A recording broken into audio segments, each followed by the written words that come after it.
Number the stars. On the dark path. Only now, entering the woods on the footpath, did Anne-Marie realize how cold the dawn was. She had watched and helped earlier as the others donned sweaters, jackets, and coats, and she had peered into the night, following them with her eyes as they moved silently off, bulky in their garments, blankets in their arms. But she wore only a light sweater over her cotton dress, though the October day later would be warmed by sunlight. Now it was gray, chilly, and damp. She shivered. The path curved, and she could no longer look behind her and see the clearing with the farmhouse outlined against the pale sky and the lightening meadow beyond. Now there were only the dark woods ahead. Underfoot, the path, latticed with thick roots hidden under the fallen leaves, was invisible. She felt her way with her feet, trying not to stumble. The handle of the straw basket scratched her arm through her sweater. She shifted it and tried to run. She thought of a story she had often told to Kirsty as they cuddled in bed at night. Once upon a time, there was a little girl, she told herself silently, who had a beautiful red cloak. Her mother had made it for her. She wore it so often that everyone called her Little Red Riding Hood. Kirsty would always interrupt there. Why was it called a Red Riding Hood? Kirsty would ask. Why didn't they just call her Little Red Cloak? Well, it had a hood that covered her head. She had beautiful curls like you, Kirsty. Maybe someday Mama will make you a coat with a hood to cover your curls and keep you warm. But why? Kirsty would ask. Was it a riding hood? Was she riding a horse? Maybe she had a horse that she rode sometimes, but not in this story. Now, stop interrupting every minute. Anne-Marie smiled, feeling her way through the dark, remembering how Kirsty always interrupted stories to ask questions. Often, she just wanted to make the story last longer. The story continued. One day, the little girl's mother said, I want you to take a basket of food to your grandmother. She is sick in bed. Come, let me tie your red cloak. The grandmother lived deep in the woods, didn't she? Kirsty would ask. In the dangerous woods, where wolves lived. Anne-Marie heard a small noise, a squirrel perhaps, or a rabbit scampering nearby. She paused, stood still on the path, and smiled again. Kirsty would have been frightened. She would have grabbed Anne-Marie's hand and said, A wolf! But Anne-Marie knew that these woods were not like the woods in the story. There were no wolves or bears or tigers, none of the beasts that populated Kirsty's vivid imagination. She hurried on.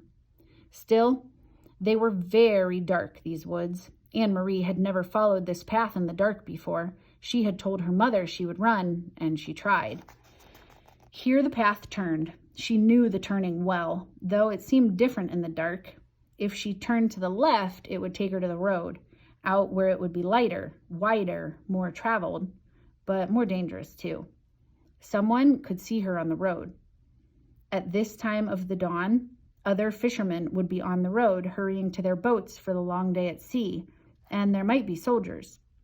She turned to the right and headed deeper into the woods. It was why Mama and Peter had needed to guide those who were strangers here, the Rosens and the others. A wrong turn would have taken them into danger. So, Little Red Riding Hood carried the basket of food and hurried along through the woods. It was a lovely morning and birds were singing. Little Red Riding Hood sang too as she walked.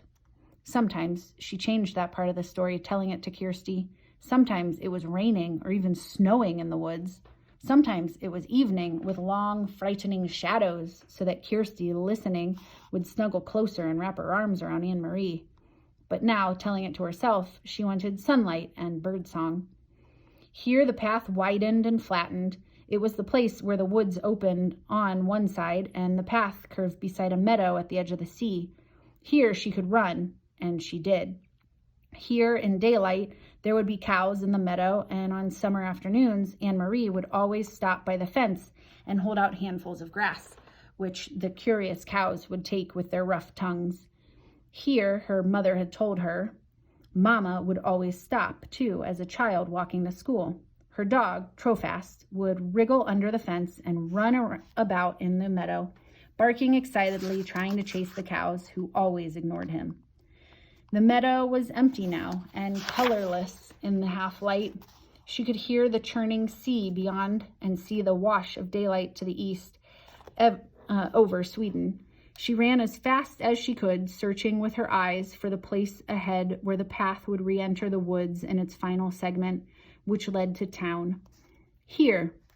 The bushes were overgrown and it was difficult to see the path here, but she found the entrance.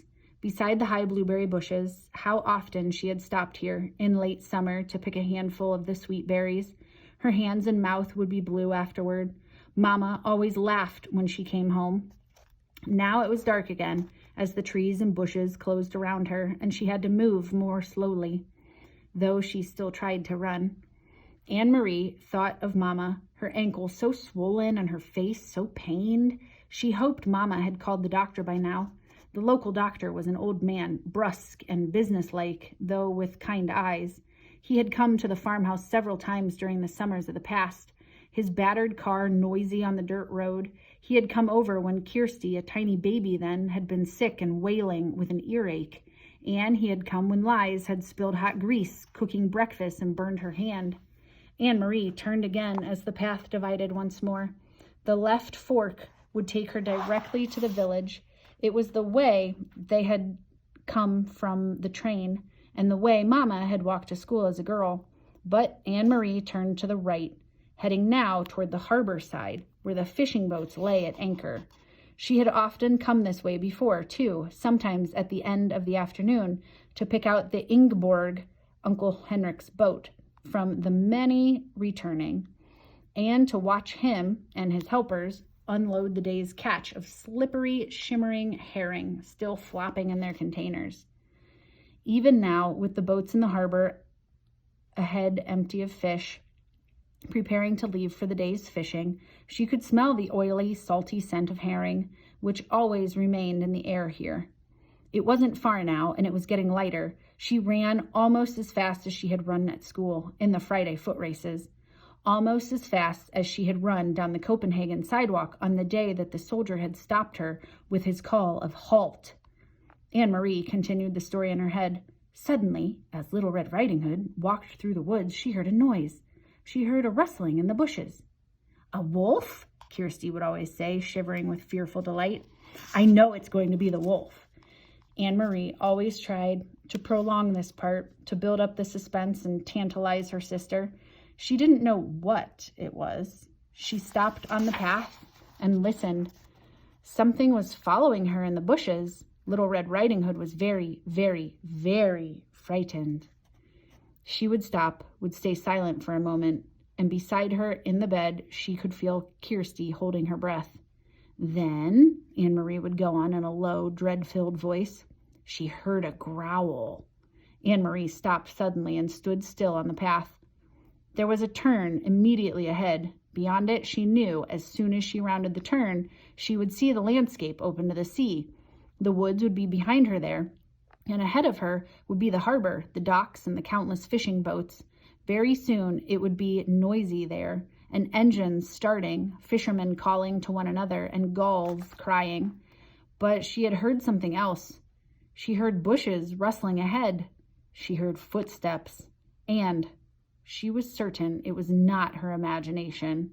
She heard a low growl. Cautiously, she took a step forward, and another. She approached the turn in the path, and the noises continued. Then they were there, in front of her.